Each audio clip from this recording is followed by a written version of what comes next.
Good morning students. अज जे आप करन जा रहे हैं balancing of oxidation reduction reactions by using oxidation number method. यानी कि जो हुण आप कंसैप्ट सीखिया आ कि ऑक्सीडेशन नंबर कढ़ के सानू ये पता लग जाता कि किहड़े एटम है जिहड़े ऑक्सीडेशन कर रहे हैं और किहड़े हैगे जिहड़े रिडक्शन कर रहे हैं। तो उस मैथड में असीं हुण यूज़ करांगे बैलेंस करने वास्ते। हुण बैलेंस का मतलब की हुंदा? बैलेंस का मतलब ये हुंदा कि एरो दे एक साइड ते आपां रिएक्टेंट लिखते हैं, एक साइड ते प्रोडक्ट लिखते हैं। जो रिएक्टेंट के एटम्स की गिनती प्रोडक्ट के एटम्स की गिनती के बराबर हो जाती है दोनों साइडों के उत्ते, उहनूं असीं कहंदे इक्वेशन बैलेंस हो गई। बैलेंस मतलब बराबर हो गए एटम्स।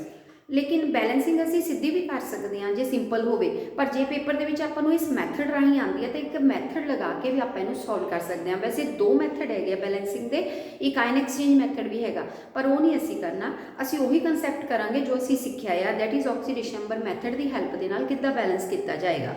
ਇਹਦਾ बिल्कुल सिंपल तरीका आ। सब तो पहले सानू कोई इक्वेशन दी होगी। फॉर एग्जाम्पल मैं एक इक्वेशन लिख ली, ठीक है। इनू मैं नाल बैलेंस भी करती हाँ, नाल तुहानूं स्टैप दसदी हाँ।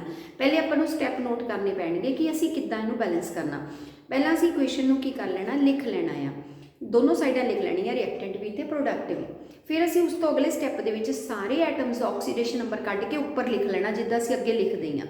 जदों वो लिख लिया फिर असीं फाइंड आउट करांगे कि किहड़े एटम ने ऑक्सीडेशन की और किहड़े ने रिडक्शन। किद्दां पता लगूगा? जिहदा ऑक्सीडेशन नंबर वधिया होया उहने ऑक्सीडेशन की, जिहदा ऑक्सीडेशन नंबर घटदा होया उहने की कीती? रिडक्शन। ये फाइंड आउट हो जाऊगा। फिर असीं ये फाइंड आउट करांगे कि पर एटम किन्ने मतलब कितना इंक्रीज़ होया, कितना डिक्रीज़ होया ऑक्सीडेशन नंबर। मान लो 2 तो 4 तक वध गया या 4 तो 2 तक घट गया या। सो आप गिनती नोट करांगे कि किन्ने अमाउंट दे नाल किन्ने मतलब कि अपने कोल पर एटम कितना ऑक्सीडेशन नंबर का लॉस होया या गेन होया, कितना वधिया या घटिया। जदों असीं नोट कर लांगे फिर असीं अपने जिहदे ऑक्सीडेशन ते रिडक्शन वाले दे जिन्ना नंबर चेंज होएगा उन्होंने एक दूजे के नाल मल्टीप्लाई कर देंगे। उस तो बाद तकरीबन इक्वेशन बैलेंस हो जाती है। जिहड़े हाइड्रोजन ते ऑक्सीजन एटम आ वो सब तो लास्ट च बैलेंस करने होंदे आ, क्योंकि कुछ रिएक्शन आ जिहड़े एसिडिक मीडियम च होंदे आ, कुछ बेसिक च होंदे आ। अगर एसिडिक या बेसिक की प्रॉब्लम आती लगी फिर असीं अपने कोलों acidic medium H positive ions add कर सकते हैं लोड पैन ते, और उहदी ओपोजिट साइड ते असीं वाटर मॉलिक्यूल भी ऐड कर सकते हैं अगर ऑक्सीजन बैलेंस करनी होवे। इसे तरीका बेसिक मीडियम दे विच एक साइड ते आपां OH नेगेटिव आइंस ऐड कर सकते हैं और दूसरी टाइप ते आपां की कर सकते हैं? वाटर मॉलिक्यूल ऐड कर सकते हैं। सो कहने का मतलब जो असीं इक्वेशन बैलेंस करनी है तो सारे एटम्स पहला बैलेंस कर लेने आ, हाइड्रोजन ते ऑक्सीजन नूं लास्ट च बैलेंस करना। हुण जो मैं स्टैप दस्से आ ना वो आपां इस इक्वेशन ते फॉलो करांगे तो आपां नूं क्लीयर होणगे। सब तो पहले मैं ये दस्सिया कि सारे का ऑक्सीडेशन नंबर कट के आपां उपर लिख लेना चाहिए। फॉर एग्जाम्पल जिंक कल्ला आ गया रजे ऑक्सीडेशन नंबर 0।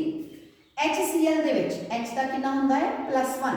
अगर ये +1 है तो इनू X मान के कट के देखो -1 निकल आएगी। आ +1 होगी, आ आपां X मान लिया is equal to 0। X is equal to कितनी आ जाएगी? -1 आ जाएगी।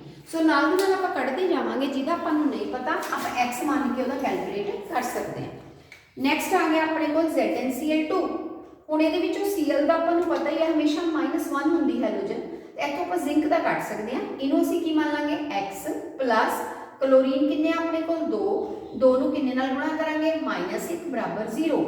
X - 2 बराबर 0। X बराबर किन्नी निकल आई? 2। सो जिंक दे उत्ते ऑक्सीडेशन स्टेट किन्नी शो होएगी राजे? +2। ਇਹਦੇ ਅੱਗੇ ਜੇ 2 या 3 ਹੋਵੇ ਨਾ ਫਿਰ ਆਪਾਂ ਉਹਨੂੰ ਮਲਟੀਪਲਾਈ ਨਹੀਂ ਕਰਦੇ ਹੁੰਦੇ, ਉਹ ਅਸੀਂ ਬੈਲੈਂਸ ਕਰਨ ਲੱਗੇ ਲਗਾਉਣਾ ਹੁੰਦਾ। ਹੁਣ ਆ ਗਿਆ H2, ਇਹ ਵੀ ਕੱਲਾ ਆ ਗਿਆ, ਸੇਮ ਐਟਮਸ ਹੋ ਗਏ। ਸੋ ਇਹਦਾ ਵੀ ਆਕਸੀਡੇਸ਼ਨ ਨੰਬਰ ਕਿੰਨਾ ਹੋ ਗਿਆ? 0। ਸੋ ਆਪਾਂ ਸਾਰਿਆਂ ਦਾ ਕੈਲਕੂਲੇਟ ਕਰਕੇ ਲਿਖ ਲਿਆ। ਹੁਣ ਆਪਾਂ ਨੇ ਕੀ ਦੇਖਣਾ ਆ? ਸੈਕਿੰਡ ਸਟੈਪ ਦੇ ਵਿੱਚ ਆਪਾਂ ਪਹਿਲਾਂ ਇਕੁਏਸ਼ਨ ਲਿਖੀ, ਫਿਰ ਆਪਾਂ ਆਕਸੀਡੇਸ਼ਨ ਨੰਬਰ ਲਿਖੇ। ਇਹ ਤੋਂ ਬਾਅਦ ਅਸੀਂ ਫਾਈਂਡ ਆਊਟ ਕਰਾਂਗੇ ਵੀ ਕਿਹਨੇ ਆਕਸੀਡੇਸ਼ਨ ਕੀਤੀ, ਕਿਹਨੇ ਰਿਡਕਸ਼ਨ। ਹੁਣ ਕਲੀਅਰਲੀ ਦਿਖਦਾ ਆ भी जिंक 0 तो किन्ने पहुंच गई है? 2। इत्थे नाल ही लिख लांगे आपां ऑक्सीडेशन नंबर इंक्रीज हो गया बाय किन्ने नाल हो गया राजी? 0 तो किन्ने ते चला गया अपने कोल? 2। ठीक है। या पहले केस दे विच आपां कल्ला इंक्रीज जिहड़ा हैगा किन्ने नाल होया बाद च लिख लांगे। पहला आपां सिर्फ इंक्रीज लभदे हां कि ऑक्सीडेशन नंबर इंक्रीज कर गया। सो इहने की कीती राजे? इहदे नाल की लिख लो? ऑक्सीडेशन। नैक्सट स्टैप च आपां फाइंड आउट कर लांगे भी कितना फर्क पिया। हुण इसे तरह रिडक्शन वाला लभो। H का +1 तो 0 होगी, Cl का सेम रह गया। सो दूजा काम किने कीता? H ने। H +1 च सीगी, +1 तो कित्थे चली गई? 0। घट गई ना +1 तो कितने पहुंच गई 0। सो ऑक्सीडेशन नंबर की हो गया राजे डिक्रीज। इस प्रोसैस को असीं की बोलते हैं रिडक्शन। सो सानू पहला तो दोनों ये लभने पैणगे कि रिडक्शन किने कीती और ऑक्सीडेशन किने कीती। नैक्सट स्टैप च असीं ये लिखांगे कि किन्ने नंबर दे नाल ऑक्सीडेशन नंबर इनक्रीज होया किन्ने नाल घटिया, यानी किन्नी ऑक्सीडेशन ते किन्नी रिडक्शन होई। हुण जिंक का नंबर 0 तो कितने चला गया राजे 2। सो ऑक्सीडेशन नंबर तुहाडा इंक्रीज किया बाय 2। तुसीं इत्थे की लिख सकते हैं बाय 2, 2 दे नाल फर्क नज़र आया। हुण जिहड़ी H सीगी ये 1 तो कितने चली गई राजे 0, किन्ने दा फर्क नज़र आया 1 दा, 1 तो घटी 1 दा डिफरेंस आया विच, ठीक है 1 तो किन्ने चली गई 0। सो ऑक्सीडेशन नंबर डिक्रीज किन्ने दे राही हो गया अपने कोल बाय 1 एटम, बाय 1 दे नाल, ठीक है। हुण की करांगे नैक्सट, जदों असीं नंबर लभ लिया भी किन्ने किन्ने नाल फर्क पिया, इहदा सानूं 2 दे नाल गैप नज़र आया, इहदा सानूं किन्ने नाल आया 1 नाल। तो उस वक्त असीं की करना प्रोडक्ट वाले पासे कुछ नहीं करना, आपां सिर्फ इत्थों चैक करके इन्हां नूं उल्टा देना नंबर नूं। यानी कि मैं अगली इक्वेशन लिखूंगी जिस मैं ऊपर ऑक्सीडेशन नंबर नहीं हुण लिखूंगी, हम सिंपल इक्वेशन उतारूंगी zinc plus HCl arrow ZnCl2 plus H2। ये अगला स्टेप आ गया। अगले स्टेप दे विच ऑक्सीडेशन नंबर जिंक का 2 नाल इंक्रीज किया और H का 1 दे नाल घटिया। सो जिहड़ा H वाल HCl का घाटा सी मैं जिंक नूं दे दूंगी, जिहड़ा जिंक का वाधा सी वो ए नूं दे दूंगी ताकि दोनों का गैप जिहड़ा बराबर हो जाए। सो जिंक का जिहड़ा सी अपने को किन्ने नाल चेंज आई 2, वो 2 मैं किहनूं दे दिता HCl नूं। HCl दी चेंज किन्ने नाल आई 1 दे नाल, वो मैं किहनूं दे दिता जिंक नूं। एक तां मोहरे लाउण दी लोड़ नहीं हुंदी, सिंपल रख लिया। सो उस तो बाद फिर मैनूं अगले स्टेप ते गई सारे आइटम्स बैलेंस करने हैं, हुण सिर्फ हाइड्रोजन ते ऑक्सीजन नूं एंड च करना। सो जो मैं बाकी चेक किए ऑलरेडी बैलेंस हो गए। जिंक इधर 1 है, इधर भी 1 है, क्लोरीन इधर किन्ने बन गए 2, इधर भी किन्ने 2, H इधर किन्ने 2, इधर भी 2। इट मीनस इक्वेशन कंप्लीटली की हो चुकी है, बैलेंस्ड इक्वेशन है। सो हुण तुसीं स्टैप याद रखने हैं। पहले स्टैप च इक्वेशन लिखो, दूजे स्टैप च सारिਆਂ ਦੇ ऑक्सीडेशन नंबर कट के लिखो, तीजे स्टैप च फाइंड आउट करो ऑक्सीडेशन किने की, रिडक्शन किने की, चौथे स्टैप च नंबर काउंट करो किन्ने दे नाल चेंज आई, ऑक्सीडेशन नंबर किन्ने नाल वधिया ते ऑक्सीडेशन नंबर किन्ने नाल घटिया। फिर जिहड़ा घाटा वाधा सी एक दूजे दे नाल एक्सचेंज कर दो ताकि दोनों का बैलेंस बन जाए। इधरली साइड ते आपां कुछ नहीं किया, जे लोड़ पई तां इधर एटम्स को बैलेंस लास्ट च कर सकते हैं। सो उस तो बाद तुहानूं नज़र आऊगा कि तुहाडी इक्वेशन की हो गई है कंप्लीटली बैलेंस हो गई। हम बस इस तरह की आप इक्वेशन एक अद्धी होर करके देखते हैं, 2-4 तुसीं करनी है, 2 दिन आप बैलेंसिंग ही सीखांगे ताकि सानू क्लीयरली मेन काम यही है कि बैलेंस करनी है इक्वेशन आ जाए रिडॉक्स रिएक्शन दी, ठीक है जी। हुण मैं अगली इक्वेशन लिखदी हां तुहानूं। नैक्सट है हुण जिहड़ियां ना सॉल्वड एग्जाम्पल्स आ बुक दियां वो शुरू हो गई, मैं उत्थों तुहानूं एग्जाम्पल्स जिहड़ियां कराउण लगी हां, ये आपां सारियां करनियां, थोड़ियां अज कर लांगे, थोड़ियां कल कर लांगे। पहली इक्वेशन है आयनिक इक्वेशन है Cu प्लस NO3 नेगेटिव, ये आयन की फॉर्म च है, arrow NO2 plus Cu plus 2। हुण मैं इक्वेशन पढ़ूंगी, तुहाडी स्टेटमेंट है copper react with nitric acid, सानू ऑलरेडी देता भावें इत्थे NO3 नेगेटिव आयन्स है पर सानू ये दसता कि copper react with nitric acid की एसिड वाली इक्वेशन है, एसिडिक इक्वेशन है, जो लोड़ पई तो आप H पॉजिटिव आयन्स ऐड कर सकते हैं। So copper react with nitric acid, brown gas is formed and the solution turns blue, the equation may be written as balance this equation by oxidation number method. NO2 brown colour की gas होती है, इसलिए brown colour ये निकलता है और blue colour copper ions करके बनता है। सो इक्वेशन आपां नूं दित्ती हुई है, आप स्टैप बाय स्टैप इनू फॉलो करांगे। हुण सब तो पहले आप सारिਆਂ ਦੇ ऑक्सीडेशन नंबर लिखने हैं, हाले सारिਆਂ ਦੇ नहीं दिते आपां लिखने हैं। सो कॉपर का असीं की लिखांगे, इत्थे दोबारा लिखते हैं आपां, कॉपर की होगी राजे 0, ठीक है। हुण NO3 मैं अलग करके लिखदी हां, इहदे ते टोटल ते चार्ज कितना है नेगेटिव। हुण N का तुसीं कड्डो, X मान के प्लस 3 नूं किन्ने नाल गुणा करा मैं, O दे उत्ते कितना चार्ज हुंदा -2, इहनूं की मान लो X, ठीक है जी, बराबर किन्ने दे भरना -6, x माइनस 6 बराबर -x, x बराबर -1 प्लस 6, x बराबर 6 चो 1 गया 5। सो नाइट्रोजन की कितनी ऑक्सीडेशन स्टेट निकल रही है, इत्थे ना लिखो, चलो इस इक्वेशन दे विच जिहड़ी आपां नवीं इक्वेशन लिखी है उत्थे x की जगह आपां कितना लिख लांगे +5। हो गया क्लीयर। हुण अगे चलिए, इस तरीके कढ लेना जिहदा नहीं आता। ਆਪਾਂ ਨੂੰ O ਦੀ ਤਾਂ ਪਤਾ ਪਰ N ਦੀ ਨਹੀਂ ਪਤਾ, ਆਪਾਂ ਫਿਰ ਤੋਂ ਇਹਨੂੰ X ਮੰਨ ਕੇ ਕੱਢਾਂਗੇ। ਸੋ ਇਹ ਹੋ ਗਿਆ ਐਰੋ NO2, O ਦੀ ਤਾਂ ਆਪਾਂ ਨੂੰ -2 ਪਤਾ ਹੀ ਹੈ, ਇਹਦੀ ਅਸੀਂ X ਮੰਨ ਲੈਂਦੇ ਆ, X plus 2 ਨੂੰ -2 ਨਾਲ ਗੁਣਾ ਬਰਾਬਰ 0, x - 4 ਬਰਾਬਰ 0, x ਕਿੰਨੀ ਨਿਕਲ ਆਈ ਰਾਜੇ 4। ਸੋ ਇੱਥੇ ਤੁਸੀਂ x ਮਟਾ ਕੇ ਕਿੰਨੀ ਲਿਖ ਸਕਦੇ ਆ 4 ਆਕਸੀਡੇਸ਼ਨ ਸਟੇਟ। ਠੀਕ ਹੈ, ਇਹ ਹੋ ਗਈ +4 प्लस कॉपर +2।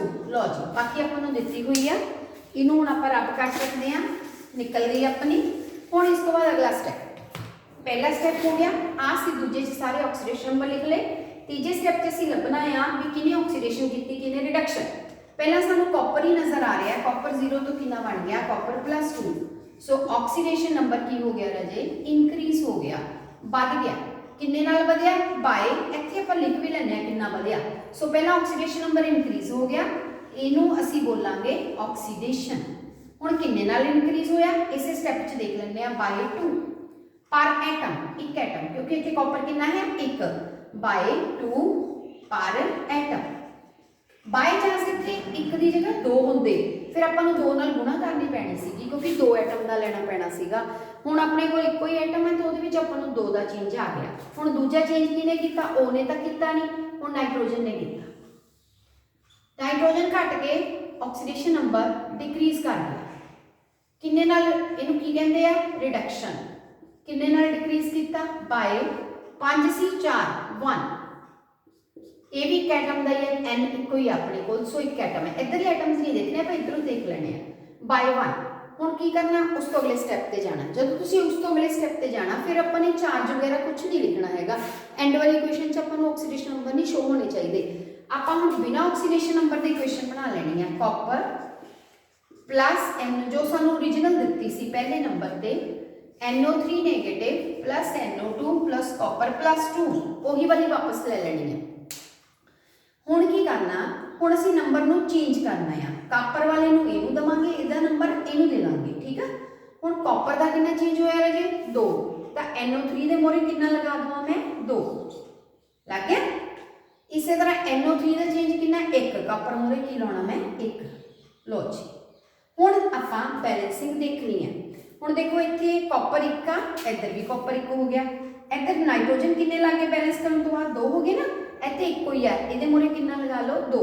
हुण इत्थे ऑक्सीजन किन्नी है 3 ते 3 नूं 2 नाल गुणा करो, 3 दूनी 6, उपर नेगेटिव प्लस नहीं तुसीं बैलेंस करना, तुसीं सिर्फ एटम्स की गिणती बैलेंस करनी है।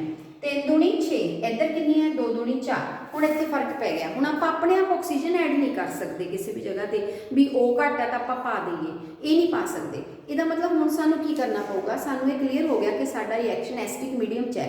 अगर आप एक साइड ते H पॉजिटिव ऐड कर दईए, दूजी साइड ते असीं वाटर दे नाल उहनूं बैलेंस कर सकते हैं। सो इहदे विच सानूं किन्नी गिणती H पॉजिटिव की लोड़ पऊगी, आपां नूं पा के पता लगूगा। मान लो इत्थे मैं शुरू दे विच की कर दिंदी हां H पॉजिटिव ऐड, और उधर मैं ऑक्सीजन नूं बैलेंस करने लई की पा दिंदी हां पानी। हुण ऑक्सीजन इधर किन्नियां घटदियां सी अपने कोल 3 दूनी 6 सीगियां, इधर 2 दूनी 4, ਇਹਦਾ मतलब आपां नूं किन्नियां होर चाहिए 2 चाहिए, तो आपां नूं किन्ने पानी चाहिए 2 पा लेने चाहिए। पहले ऑक्सीजन बैलेंस करनी है। हुण किन्नियां हो गईयां 2 इधर हो गईयां ते 2 दूनी 4 इत्थे ऑक्सीजन हो गया, 4 ते 2 किन्नियां बन गईयां 6। हुण H किन्नियां बन गईयां फिर 2 दूनी 4, इधर H है नहीं सी, इहदे मूहरे की लगा लो 4 बाद च लगाओ। सो पहला ऑक्सीजन बैलेंस करके क्योंकि जिहड़ा कल्ला आइटम है उहदे मूहरे ते जिन्ना मर्जी नंबर ला सकते हैं, जिहड़े 2 आ पहला उहनूं बैलेंस कर लईदा है, फिर उहदे मुताबिक आपां इहदे मूहरे ला दईदा है। सो कुल मिला के अपने कोल 4 H लग गईयां। सो ये इक्वेशन का मैथड है कि अगर इक्वेशन दे विच अपने आइटम ऑक्सीजन च हाइड्रोजन बैलेंस नहीं हो रहे एंड दे विच, तां देख लो कि ये इक्वेशन एसिडिक मीडियम की है या बेसिक मीडियम की है। एक साइड पर तुम H पॉजिटिव ऐड कर सकते हो, तो ओपोजिट साइड पर उन्होंने बैलेंस करने के लिए तुम की ऐड कर सकते हो, वाटर मॉलिक्यूल्स ऐड कर सकते हो, तो इक्वेशन बैलेंस हो जाएगी। ठीक है राजे, हुण मैं नैक्सट इक्वेशन लिखा, ये होगी तुहाडी दूसरी बैलेंसिंग। जिन्नियां अज बैलेंस होणगियां तुसीं करके देख लैणियां, जिहड़ियां रह जाणगियां फिर असीं कल नूं करांगे, पर यह भी करनियां आपां सारियां हैं। नैक्सट इक्वेशन है तुहाडे कोल Fe2O3 plus C arrow, Fe plus C को यह भी इंपोर्टेंट है इक्वेशन। लो जी हुण इहदे विच फिर तो तुसीं पहला आपां इक्वेशन लिखो, फिर उस तो बाद अगली लाइन चों की कड्ढने शुरू कर दो ऑक्सीडेशन नंबर। ਹੁਣ मैं दोबारा लिख लैनी है इस इक्वेशन ਨੂੰ ਨਾਲ ਨਾਲ ਆਕਸੀਡੇਸ਼ਨ ਨੰਬਰ ਮੈਂਸ਼ਨ ਕਰਨੇ ਆਪਾਂ ਨੇ C arrow Fe plus CO। ਹੁਣ O ਦੇ ਉੱਤੇ ਮੈਨੂੰ ਪਤਾ -2 ਹੁੰਦਾ ਰਜੇ ਤਾਂ ਮੈਂ ਇਹਨੂੰ x ਮੰਨ ਲੂੰਗੀ, ਠੀਕ ਹੈ। ਸੋ ਕਿੰਨੀਆਂ x ਹੈ ਮੇਰੇ ਕੋਲ 2x ਹੈ प्लस 3 ਨੂੰ ਕਿੰਨੇ ਨਾਲ ਗੁਣਾ ਕਰਾਂ -2 बराबर 0, 2x -6 बराबर 0, 2x बराबर 6, x बराबर कितना हो गया 6/2 3 आ गया। सो ਇਹਦਾ मतलब ਆਇਰਨ ਦਾ ਆਕਸੀਡੇਸ਼ਨ ਨੰਬਰ ਕਿੰਨਾ ਨਿਕਲ ਆਇਆ ਰਜੇ +3। ਸਕਰੀਨਸ਼ਾਟ ਵੀ ਤੁਸੀਂ ਲੈ ਸਕਦੇ ਆ, ਜੇ ਤੁਹਾਨੂੰ ਕੱਢਣਾ ਨਹੀਂ ਆ ਰਿਹਾ, ਜੇ ਨਹੀਂ ਪਤਾ ਚੱਲ ਰਿਹਾ ਤਾਂ ਤੁਸੀਂ ਦੇਖ ਕੇ ਨਿਕਾਲ ਸਕਦੇ ਆ। ਕਲੀਅਰ ਹੋ ਗਿਆ। ਉਸ ਤੋਂ ਬਾਅਦ ਆ ਦੋਵਾਂ ਦਾ ਮੈਨੂੰ ਪਤਾ ਲੱਗ ਗਿਆ, ਕਾਰਬਨ ਦਾ ਕਿੰਨਾ ਪੁੱਟ ਕਰ ਦਵਾਂ 0, ਆਇਰਨ ਕੱਲੀ ਹੈ ਇਹਦਾ ਵੀ ਕਿੰਨਾ ਕਰਦਾ 0, O ਦਾ -2 ਮੈਨੂੰ ਪਤਾ ਹੈ, ਇਹਦਾ ਮੈਂ x ਮੰਨ ਲੈਣੀ ਆ, x -2 बराबर 0, x बराबर कितनी निकल आई 2, ਇਹਦਾ ਕਿੰਨਾ ਆ ਗਿਆ +2। ਸੋ ਹੁਣ ਸਾਰਿਆਂ ਦੇ ਆਕਸੀਡੇਸ਼ਨ ਨੰਬਰ ਆਪਾਂ ਮੈਂਸ਼ਨ ਕਰ ਲਏ। ਹੁਣ ਅਗਲਾ ਸਟੈਪ ਹੈਗਾ ਸੀ ਇਹ ਲੱਭਣਾ ਵੀ ਕਿਹਨੇ ਆਕਸੀਡੇਸ਼ਨ ਕੀਤੀ ਤੇ ਕਿਹਨੇ ਰਿਡਕਸ਼ਨ ਕੀਤੀ। ਸੋ ਹੁਣ ਕਲੀਅਰ ਹੈਗਾ ਵੀ 3 ਤੋਂ 0 ਤੱਕ ਚਲਾ ਗਿਆ, ਘਾਟਾ ਪੈ ਗਿਆ ਤੁਹਾਨੂੰ, ਇਹ ਹੋ ਗਈ ਤੁਹਾਡੀ ਰਿਡਕਸ਼ਨ, ਕਿਉਂਕਿ ਆਕਸੀਡੇਸ਼ਨ ਨੰਬਰ ਕੀ ਹੋ ਗਿਆ ਰਜੇ ਡਿਕਰੀਜ਼ ਹੋ ਗਿਆ, ਇਹਨੂੰ ਕੀ ਬੋਲਾਂਗੇ ਰਿਡਕਸ਼ਨ। ਹੁਣ ਵਧਿਆ ਕਿਹਦਾ ਆ, ਵਾਧੇ ਵਾਲੇ ਪਾਸੇ ਆਪਣੇ ਕੋਲ ਕੌਣ ਗਿਆ ਆ, ਆਹ ਗਈ ਆ ਕਾਰਬਨ, ਕਿਉਂਕਿ ਆਕਸੀਜਨ ਤਾਂ ਸੇਮ ਰਹੇਗੀ। ਸੋ ਕਾਰਬਨ ਆਪਾਂ ਨੇ ਕੋਲ 0 ਤੋਂ ਕਿੱਥੇ ਚਲੀ ਗਈ +2 ਦੇ ਉੱਤੇ, ਇੱਥੇ ਆਕਸੀਡੇਸ਼ਨ ਨੰਬਰ ਕੀ ਕਰ ਗਿਆ ਰਜੇ ਇਨਕਰੀਜ਼, ਇਹਨੂੰ ਕੀ ਬੋਲਦੇ ਆ ਆਕਸੀਡੇਸ਼ਨ। ਹੁਣ ਚੇਂਜ ਦੇਖੋ ਵੀ ਕਿੰਨਾ ਕਿੰਨਾ ਹੋਇਆ। ਹੁਣ ਪਹਿਲਾਂ ਇਹਦਾ ਦੇਖਾਂ ਮੈਂ, ਇਹਦਾ +3 ਤੋਂ ਆਪਾਂ ਕਿੱਥੇ ਚਲੇ ਗਏ 0, ਘਾਟਾ ਪਿਆ 3 ਦਾ, ਪਰ ਉਹ ਘਾਟਾ ਪਰ ਐਟਮ ਦਾ ਆ, ਇੱਕ ਐਟਮ ਦਾ, पर इत्थे कितने एटम है तुहाडे कोल 2। सो ऑक्सीडेशन नंबर डिक्रीजेस बाय ਜਿਹੜਾ ਤੁਹਾਡਾ 3 ਦਾ ਘਾਟਾ ਪਿਆ ਉਹਨੂੰ ਕਿੰਨੇ ਨਾਲ ਗੁਣਾ ਕਰਕੇ ਲੈਣਾ ਪਊਗਾ 2 ਦੇ ਨਾਲ, ਤਾਂ ਕਿੰਨੇ ਦਾ ਘਾਟਾ ਨਜ਼ਰ ਆਏਗਾ ਟੋਟਲ 6 ਦਾ।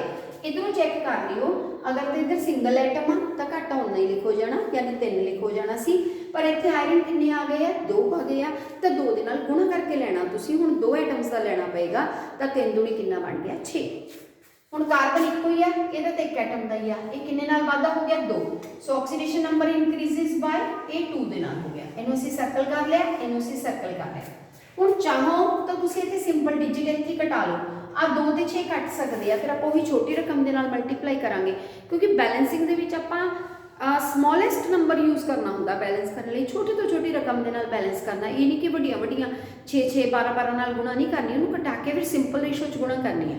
ਹੁਣ ਅਗਰ ਇੱਥੇ ਸਾਨੂੰ ਨਜ਼ਰ ਆ ਰਿਹਾ ਕਿ 2 ਦੇ ਨਾਲ ਮਲਟੀਪਲਾਈ ਕਰਨਾ ਪੈਣਾ, ਯਾਨੀ ਕਾਰਬਨ ਵਾਲਾ 2 ਆਪਾਂ ਨੂੰ ਇਹਨੂੰ ਦੇਣਾ ਪੈਣਾ, ਇਹਦੇ ਵਾਲਾ 6 ਇਹਨੂੰ, ਤਾਂ ਕਿਉਂ ਨਾ ਆਪਾਂ ਉਹਨੂੰ ਛੋਟਾ ਬਣਾ ਕੇ ਦੇ ਦਈਏ, ਯਾਨੀ 2 ਤੇ 6 ਘਟਾ ਕੇ ਰਕਮ ਛੋਟੀ ਕਰ ਲਓ, 2 ਏਕਮ 2, 2 ਤੀਏ 6। ਇਹਦਾ ਮਤਲਬ ਹੁਣ ਆਹ ਵਾਲਾ ਇੱਕ ਜਿਹੜਾ ਆਪਾਂ ਇਹਨੂੰ ਦੇਵਾਂਗੇ, ਇੱਕ ਨਾਲ ਚੇਂਜ ਆਈ ਹੈ, ਜਿਹੜਾ ਆਇਰਨ ਦਾ 3 ਨੰਬਰ ਆ ਉਹਨੂੰ ਕਿੰਨ ਦੇਵਾਂਗੇ ਕਾਰਬਨ ਨੂੰ। ਸੋ ਆਪਾਂ ਹੁਣ ਇਸ ਤੋਂ ਬਾਅਦ ਅਗਲੀ ਇਕੁਏਸ਼ਨ ਨੂੰ ਦੁਬਾਰਾ ਲਿਖਾਂਗੇ, Fe2O3 C arrow Fe CO। ਹੁਣ ਕਾਰਬਨ ਦਾ ਚੇਂਜ ਕਿੰਨਾ ਆ ਗਿਆ ਘਟਾ ਕੇ 1, ਉਹ ਇੱਕ ਆਪਾਂ ਇਹਨੂੰ ਦੇਤਾ, ਆਇਰਨ ਦਾ ਕਿੰਨਾ ਆਇਆ 3, ਉਹ 3 ਅਸੀਂ ਕਿਹਦੇ ਲਿਖ ਲਿਆ ਕਾਰਬਨ ਦੇ ਅੱਗੇ ਲਿਖ ਲਿਆ। ਹੁਣ ਉਸ ਤੋਂ ਬਾਅਦ ਆਪਾਂ ਇਹਨੂੰ ਬੈਲੈਂਸ ਕਰਾਂਗੇ ਇਧਰਲੇ ਪਾਸੇ ਨੂੰ, ਇਧਰੋਂ ਤਾਂ ਆਪਾਂ ਕਰ ਲਿਆ ਸਾਰਾ ਕੁਝ। ਇੱਥੇ ਆਇਰਨ ਕਿੰਨੇ ਆ 2, ਇੱਥੇ ਵੀ ਕਿੰਨੇ ਬਣਾ ਦੋ 2, ਇੱਥੇ ਕਾਰਬਨ ਕਿੰਨੇ ਹੈ 3, ਇੱਥੇ ਕਿੰਨੇ ਆ 1, ਇੱਧਰ ਆਕਸੀਜਨ ਕਿੰਨੀ ਹੈ 3, ਤਾਂ ਆਪਾਂ ਇਹਨੂੰ ਟੋਟਲ 3 ਕਰ ਦਿੰਦੇ ਆ, ਕਾਰਬਨ ਵੀ 3 ਹੋ ਜਾਣਗੇ ਔਰ ਸਾਡੀ ਆਕਸੀਜਨ ਵੀ ਕਿੰਨੀ ਹੋ ਜਾਏਗੀ 3। ਸੋ ਇਸ ਤਰ੍ਹਾਂ ਕਰਨ ਦੇ ਨਾਲ ਸਿੰਪਲ ਮੈਥਡ ਦੇ ਨਾਲ ਸਾਡੀ ਇਕੁਏਸ਼ਨ ਜਿਹੜੀ ਹੈਗੀ ਆ ਆਲ ਓਵਰ ਕੀ ਹੋ ਗਈ ਰਜੇ ਬੈਲੈਂਸ ਹੋ ਗਈ ਆ। ਸੋ ਇਸ ਤਰ੍ਹਾਂ ਸਿੰਪਲ ਮੈਥਡ ਦੇ ਨਾਲ ਆਪਾਂ ਬੈਲੈਂਸਿੰਗ ਜਿਹੜੀ ਆ ਕਰ ਸਕਦੇ ਆ, ਠੀਕ ਆ। ਸੋ ਕੋਈ ਔਖਾ ਨਹੀਂ ਹੈਗਾ, ਬਸ ਇਹ ਕਿ ਥੋੜਾ ਧਿਆਨ ਦੇ ਨਾਲ ਕਰਨਾ ਕਿ ਕਿਹੜੀ ਇਕੁਏਸ਼ਨ ਦੇ ਵਿੱਚ ਕਿੱਦਾਂ ਯੂਜ਼ ਕਰਨਾ ਹੈ, ਬੜੇ ਸਿੰਪਲ ਵੇ ਦੇ ਨਾਲ ਹੁੰਦੀਆਂ ਜਾਣਗੀਆਂ, ਇੱਕ ਇੱਕ ਕਰੀ ਚਲੋ ਅੱਗੇ ਕਿ ਚੱਲੀ ਚਲੋ, ਤਾਂ ਤੁਸੀਂ ਕਿੰਨੀਆਂ ਹੀ ਇਹਨੂੰ ਸੋਲਵ ਕਰ ਸਕਦੇ ਆ। ਇੱਕ ਹੋਰ ਮੈਂ ਲਾਸਟ ਕਰਵਾਉਣੀ ਹੈ ਤੁਹਾਨੂੰ ਅੱਜ, Fe+2 ionic equation, Cr2O7 मैं जिन्नियां हैगियां लाइन च करवा रही हैं सारियां, 2 नेगेटिव प्लस H पॉजिटिव, आ इक्वेशन है। ਇਹਦੇ ਨਾਲ ਐਰੋ ਦਿੱਤਾ ਆਪਾਂ ਨੂੰ Fe+3 क्रोमियम +3 प्लस ਇਹਦੇ ਨਾਲ ਹੈਗਾ ਵਾਟਰ। ਹੁਣ ਉਹੀ ਤਰੀਕਾ ਅਪਣਾਉਣਾ ਆਪਾਂ ਨੇ कि सब तो पहले ऑक्सीडेशन नंबर लिखने पैणगे सारिਆਂ ਦੇ ਕੱਢ ਕੇ। सो ਜਿਹਦਾ नहीं हैगा ਉਹਦਾ ਆਪਾਂ ਹੁਣ अगली लाइन 'ਚ लिखते हैं Fe ਦਾ +2 प्लस आ ਹੁਣ ਆਪਾਂ 2 नेगेटिव ਜਿਹੜਾ है टोटल चार्ज ਇਹਨੂੰ बाहर ਕੱਢ ਕੇ ਕੱਢਦੇ हैं, यानी कि अपने को आ बन गया Cr2O7 ਪੂਰੇ ਦੇ ਉੱਤੇ ਚਾਰਜ -2। ਹੁਣ O ਇਕੱਲੇ ਦਾ ਵੀ ਕਿੰਨਾ ਹੁੰਦਾ -2, ਇਹਦਾ ਮੈਂ ਕੀ ਮੰਨ ਲੂੰਗੀ x। 2 ਨਾਲ ਗੁਣਾ ਕੀਤੀ 2x ਪਲੱਸ 7 ਨੂੰ ਗੁਣਾ ਕੀਤੀ -2 ਬਰਾਬਰ -2, 2x -14 ਬਰਾਬਰ -2, 2x ਬਰਾਬਰ -2 ਪਲੱਸ 14, 2x ਬਰਾਬਰ 14 ਚੋਂ 2 ਗਏ 12, x ਬਰਾਬਰ 6। 12 ਬਟੇ ਕੀ ਕਰ ਦਿੱਤਾ ਮੈਂ 2, ਤਾਂ ਕਿੰਨਾ ਆ ਗਿਆ 6। ਸੋ ਇਹਦਾ ਮਤਲਬ ਇੱਥੇ ਕ੍ਰੋਮੀਅਮ ਦੀ ਕਿੰਨੀ ਨਿਕਲ ਆਈ +6। ਹੋ ਗਈ ਜੀ ਕਲੀਅਰ। ਨੈਕਸਟ ਆ ਗਿਆ ਆਪਾਂ ਆ ਸਮਝ ਆ ਗਿਆ ਨਾ, ਹਲੇ ਮੈਂ ਲਿਖਿਆ ਰਹਿਣ ਦਿੰਦੀ ਹਾਂ। ਚਲੋ H ਪੋਜ਼ਿਟਿਵ ਕੋਈ ਆ, ਆਇਰਨ ਦੇ ਉੱਤੇ +3 ਦਿੱਤਾ ਹੋਇਆ, ਕ੍ਰੋਮੀਅਮ ਤੇ +3 ਦਿੱਤਾ ਹੋਇਆ, ਪਾਣੀ ਦੇ ਵਿੱਚ ਆਪਾਂ ਨੂੰ ਆਲਰੇਡੀ ਪਤਾ +1 H ਹੁੰਦੀ ਹੈ -2 O ਹੁੰਦੀ ਹੈ। ਸੋ ਹੁਣ ਆਪਾਂ ਦੇਖ ਲਓ ਕਿੰਨਾ ਕਿੰਨਾ ਨੰਬਰ ਚੇਂਜ ਹੋਇਆ। ਪਹਿਲਾਂ ਆਪਾਂ ਚੱਲੀਏ ਆਇਰਨ ਕੋਲ, ਆਇਰਨ ਚੇਂਜ ਹੋ ਗਈ 2 ਤੋਂ ਕਿੰਨੇ ਤੇ ਚਲੀ ਗਈ 3 ਤੇ, ਵੱਧ ਗਿਆ ਆਕਸੀਡੇਸ਼ਨ ਨੰबर ਇਨਕਰੀਜ਼। ਪ੍ਰੋਸੈਸ ਦਾ ਨਾਮ ਆਕਸੀਡੇਸ਼ਨ, ਕਿੰਨੇ ਨਾਲ ਇਨਕਰੀਜ਼ ਹੋਇਆ ਬਾਈ 1, ਇੱਕ ਨਾਲ ਵਾਧਾ ਹੋਇਆ। ਹੁਣ ਦੂਜੇ ਪਾਸੇ ਚੱਲੀਏ, ਆਕਸੀਜਨ ਦਾ ਸੇਮ ਆ, H ਦਾ ਵੀ +1 ਸੇਮ ਰਹਿ ਗਿਆ। ਔਰ ਆਪਾਂ ਕ੍ਰੋਮੀਅਮ ਤੇ ਜਾਂਦੇ ਆ, ਕ੍ਰੋਮੀਅਮ ਨੂੰ ਚੇਂਜ ਆ ਰਿਹਾ, ਪਹਿਲਾਂ 6 ਸੀ ਹੁਣ ਕਿੰਨਾ ਰਹਿ ਗਿਆ 3। ਸੋ ਆਕਸੀਡੇਸ਼ਨ ਨੰਬਰ ਕੀ ਹੋ ਗਿਆ ਰਾਜੇ ਡਿਕਰੀਜ਼, ਇਹਨੂੰ ਕੀ ਬੋਲਦੇ ਆ ਰਿਡਕਸ਼ਨ। ਹੁਣ ਚੈੱਕ ਕਰੋ ਵੀ ਡਿਕਰੀਜ਼ ਕਿੰਨੇ ਨਾਲ ਹੋ, 6 ਤੋਂ ਫਰਕ ਕਿੰਨੇ ਦਾ ਗਿਆ 3, 6 ਚੋਂ 3 ਦੇ 3 ਦਾ ਫਰਕ ਆ ਗਿਆ ਨਜ਼ਰ। ਪਰ ਉਹ ਇੱਕ ਐਟਮ ਦਾ ਆ, ਪਰ ਤੁਹਾਡੇ ਕੋਲ ਕਿੰਨੇ ਐਟਮ ਆ ਇੱਥੇ ਜ਼ਰੂਰ ਚੈੱਕ ਕਰ ਲਿਓ ਕਿੰਨੇ ਐਟਮ ਆ 2, ਤਾਂ ਇੱਥੇ ਵੀ ਤੁਹਾਨੂੰ 3 ਗੁਣਾ ਕੀ ਕਰਨਾ ਪਏਗਾ ਰਾਜੇ 2, ਕਿੰਨੇ ਬਣ ਗਏ 6। ਹੁਣ ਉਸ ਤੋਂ ਬਾਅਦ ਅਗਲੀ ਇਕੁਏਸ਼ਨ ਲਿਖਣੀ ਹੈ ਜਿਹੜੀ ਉਹ ਪਹਿਲੀ ਵਾਲੀ ਉਤਾਰਨੀ ਹੈ ਤੁਸੀਂ, Fe+2 plus Cr2O7 -2 plus H positive arrow Fe+3 plus Cr+3 plus water। ਹੁਣ ਆਇਰਨ ਤੇ ਜਿਹੜਾ ਸੀਗਾ ਕਿੰਨੇ ਨਾਲ ਇਨਕਰੀਜ਼ ਹੋਇਆ 1 ਦੇ ਨਾਲ, ਇਹਨੂੰ ਆਪਾਂ 1 ਦੇਤਾ ਸਮਝ ਲਓ ਇਹਦੇ ਵਾਲਾ। ਇਹਦਾ ਇਨਕਰੀਜ਼ ਕਿੰਨੇ ਨਾਲ ਹੋਇਆ 6 ਦੇ ਨਾਲ, ਇਹਦੇ ਪੂਰੇ ਕੀ ਲਾਉਣਾ ਪਏਗਾ ਰਾਜੇ ਆਪਾਂ ਨੂੰ 6। ਹੋ ਗਿਆ, ਚੇਂਜ ਕਰਤੇ। ਹੁਣ ਬੈਲੈਂਸ ਕਰੋ, H ਤੇ O ਬਾਅਦ ਚ ਕਰਿਓ, ਬਾਕੀ ਪਹਿਲਾਂ 6 Fe ਆ, ਇੱਥੇ ਵੀ ਕਿੰਨੇ ਬਣਾ ਲਓ 6। ਕ੍ਰੋਮੀਅਮ ਕਿੰਨੇ ਆ 2, ਇੱਥੇ ਵੀ ਕਿੰਨੇ ਬਣਾ ਲਓ 2। ਹੁਣ ਪ੍ਰੋਬਲਮ ਆ ਗਈ ਬਸ O ਦੀ ਤੇ H ਦੀ। O ਕਿੰਨੀਆਂ ਨੇ 7, H 1, ਇੱਧਰ ਕਿੰਨੀ O ਹੈ 1। ਹੁਣ ਜੇ ਆਪਾਂ 7 ਬਣਾਉਣਾ ਚਾਹੁੰਦੇ ਆ, 7 ਤਾਂ ਬਣਨੀਆਂ ਨਹੀਂ ਕਿਉਂਕਿ ਜੇ ਆਪਾਂ ਇੱਥੇ O 7 ਬਣਾਉਣੀ ਆ, ਉਹਦੇ ਮੂਹਰੇ ਕਿੰਨਾ ਲਾ ਦੋ ਫਿਰ 7। ਹੁਣ ਇਹ 7 O ਬਣ ਗਈਆਂ, ਪਰ H ਕਿੰਨੀਆਂ ਬਣ ਗਈਆਂ 7 ਦੂਣੀ 14, ਤਾਂ ਇਹਦੇ H ਪੋਜ਼ਿਟਿਵ ਦੇ ਮੂਹਰੇ ਕੀ ਲਾ ਦੋ 14। ਯਾਨੀ ਪਹਿਲਾਂ ਆਕਸੀਜਨ ਬੈਲੈਂਸ ਕਰਕੇ, ਕਿਉਂਕਿ H ਤਾਂ ਇਕੱਲਾ ਹੀ ਆ, ਜਿੰਨੀ ਲੋੜ ਪਊ ਇਹਦੇ ਮੂਹਰੇ ਉਨੇ ਲੱਗ ਜਾਣੇ ਆ। ਸੋ H ਸਾਡੇ ਕੋਲ ਕਿੰਨੀਆਂ ਆ ਗਈਆਂ 14 ਆ ਗਈਆਂ। ਸੋ ਇਕੁਏਸ਼ਨ ਸਾਡੀ ਕੀ ਹੋ ਗਈ ਰਾਜੇ ਬੈਲੈਂਸ ਹੋ ਗਈ। ਇੱਕ ਵਾਰ ਮੈਂ ਮਿਲਾ ਲਾਂ 14H ਪੋਜ਼ਿਟਿਵ, ਸੋ ਬਿਲਕੁਲ ਸਹੀ ਹੈਗੀ ਆ। ਸੋ ਇਸ ਮੈਥਡ ਦੇ ਨਾਲ ਅੱਜ ਤੁਸੀਂ ਟਰਾਈ ਕਰੋ, ਸਟਾਰਟ ਕਰੋ, ਬੈਲੈਂਸਿੰਗ ਨੂੰ ਸ਼ੁਰੂ ਕਰ ਦਿਓ। 1-2 ਦਿਨ ਲੱਗਣਗੇ, ਬੈਲੈਂਸ ਕਰਨੀਆਂ ਆ ਜਾਣਗੀਆਂ। ਸੋ ਮੈਂ 1-2 ਦਿਨ ਇਹੀ ਕੰਮ ਕਰਵਾਉਂਗੀ। ਸੋ ਆਪਾਂ ਇੱਕ ਇੱਕ ਕਰਕੇ ਇਕੁਏਸ਼ਨ ਨੂੰ ਲੈ ਕੇ ਚੱਲਾਂਗੇ। ਓਕੇ ਰਾਜੇ, ਆਲ ਦਾ ਬੈਸਟ, ਔਰ ਰਿਸਪੌਂਸ ਜ਼ਰੂਰ ਸੈਂਡ ਕਰ ਦਿਓ।